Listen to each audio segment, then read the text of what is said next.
Welcome to Copilot Podcasts.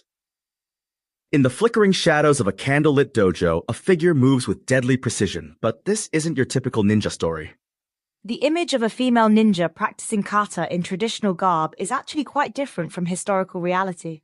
Today, we're uncovering the fascinating truth about kunoichi, female ninjas, and how their legacy shapes martial arts culture even now. And let me tell you, the real story is far more interesting than what we see in movies or games. So what exactly is a kunoichi? I mean, beyond the popular image we all have in our heads? Well, according to recent research from Mie University historians, kunoichi were actually quite different from their male counterparts. Different how? They were masters of infiltration and intelligence gathering. Think less about combat and more about deep cover operations. Wait, so they weren't primarily fighters? No, and this is fascinating. They often posed as servants, entertainers, even shrine maidens to gather intelligence. That's actually way more sophisticated than just sneaking around in black outfits. Exactly. The term kunoichi itself has an interesting origin. It comes from the 3 strokes that make up the Japanese character for woman. You know what's interesting? We didn't even have much historical record of kunoichi until relatively recently. Right. The term was largely popularized by novelist Futaro Yamada in 1964 with his book Ninpe Hakenden. But there is some historical evidence, right?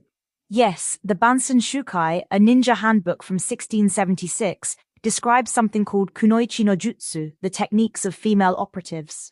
And what exactly did these techniques involve? According to the document, they focused on infiltration and information gathering in enemy households.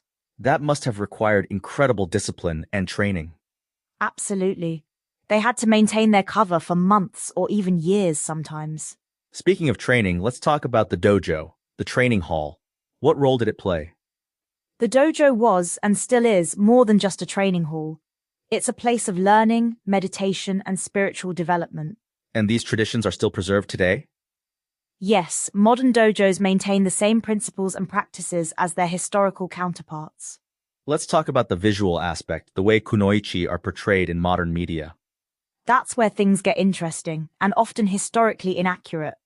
How so? Modern depictions often focus on combat and flashy techniques, when stealth and intelligence gathering were their true specialties. You mentioned earlier about their disguises. That seems like a crucial part of their effectiveness. Absolutely. Their greatest weapon was their ability to blend into everyday society. That's fascinating. Can you give us an example?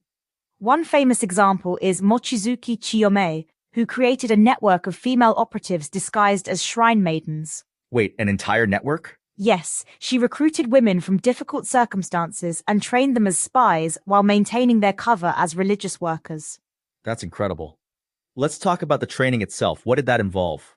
They learnt the same core skills as male ninjas, martial arts, stealth, survival tactics, but with additional focus on social skills. And how has this influenced modern martial arts training?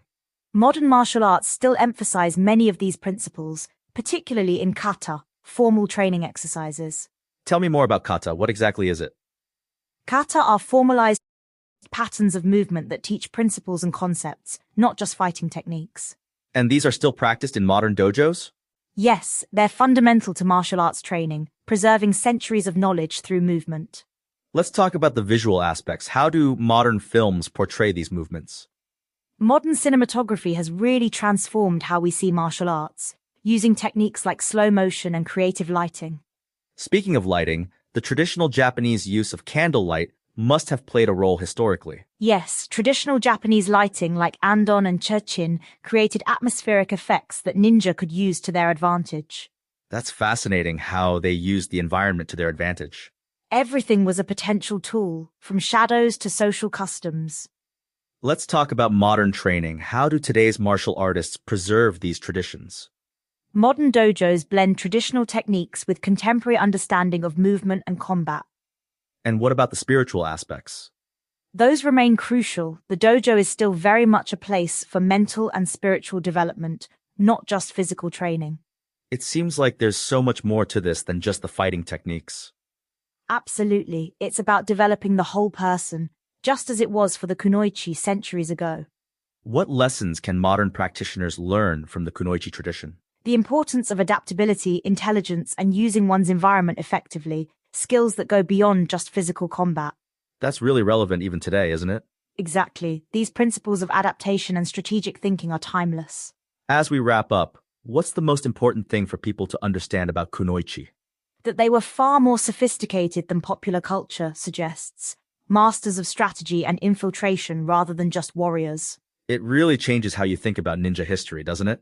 Completely. The real story is actually more impressive than the myths.